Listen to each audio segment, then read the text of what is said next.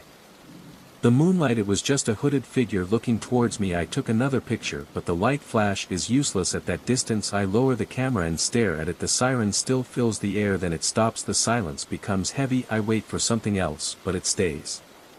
Silence. A few seconds later, a light breeze blows back, shaking the grass. The silhouette still stands still, as if waiting. I don't know if I should approach a hiding place. My head is buzzing with adrenaline, my ears are pounding. I'm scared, but also strangely drawn. After a few moments, I force myself to back away. I don't turn away from it until I get close to the tent. Inside the tent, I zip it up and sit in the dark for a long time, shivering. I can't sleep. The siren doesn't return for the rest of the night, but I feel its presence like an invisible thread between me and the silhouette on the horizon. In the morning, I decided I needed to leave. I had enough photos, and I didn't want to tempt that force anymore. I packed my things as fast as I could. The day was bright and hot, and I felt sweat dripping down my back. I kept looking over half my shoulder, expecting to see a hooded figure standing in broad daylight, but nothing appeared. I threw the tent in the trunk and slammed it shut. My hands were still shaking as I started the car. I drove off, checking the rearview mirror constantly. The field stretched out behind me, empty and silent in the sun. I felt a sense of relief as I approached the main road. Even now, remembering those nights makes my skin crawl. The siren felt alive, as if it was looking for me. I couldn't tell if it wanted to harm me or lure me into something beyond my understanding. I just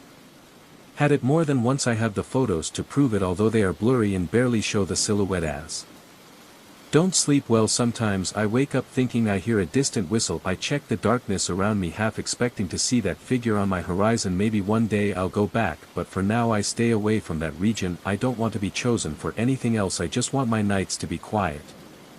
Hello everyone, I am the storyteller and I am here to help you today. I know you use this video to sleep, so before that, like the video and subscribe to the channel. Where are you from and what time are you watching? Feel free and relax. I still remember the first night I heard a noise upstairs, right after I moved into this old building with thick brick walls and wooden windows. Creak when the wind blew. I was lying in bed, half awake and half asleep, then the sound of a heavy object rubbing on the floor above made me sit up. To be frank, it was very loud. My heart was pounding immediately. I tried to brush it off as normal apartment noise, but it didn't stop. I heard long, steady footsteps going from one side of the apartment to the other. They were very heavy and made my ceiling shake. I felt my bed shake a little, my stomach tighten. I told myself it was just a new neighbor moving things or rearranging things late at night, but deep down inside, I felt like something was wrong. It was too rhythmic, almost like there was a path to follow. Live on the third floor of a 4-story building. My apartment is small with one bedroom, narrow living room and old wooden windows that slam shut if you don't secure them with wedges. The building is famous for its outdated construction. People say the walls are so thick you can barely hear the neighbor's TV, but somehow I can hear every bump, scrape and footstep from the apartment above. The first time I heard it I didn't think much of it other than a slight annoyance, but the noise continued every night around 11 o'clock. Sometimes it sounded like furniture was being dragged across the floor. Other times I heard something like someone dropping something heavy, then a dull thud through the ceiling. In the morning I saw my neighbor from upstairs getting into the elevator, wearing a suit, looking like a normal office worker, tired face, simple hairstyle, always in a hurry. Out the door I tried to catch the light his eyes to greet him.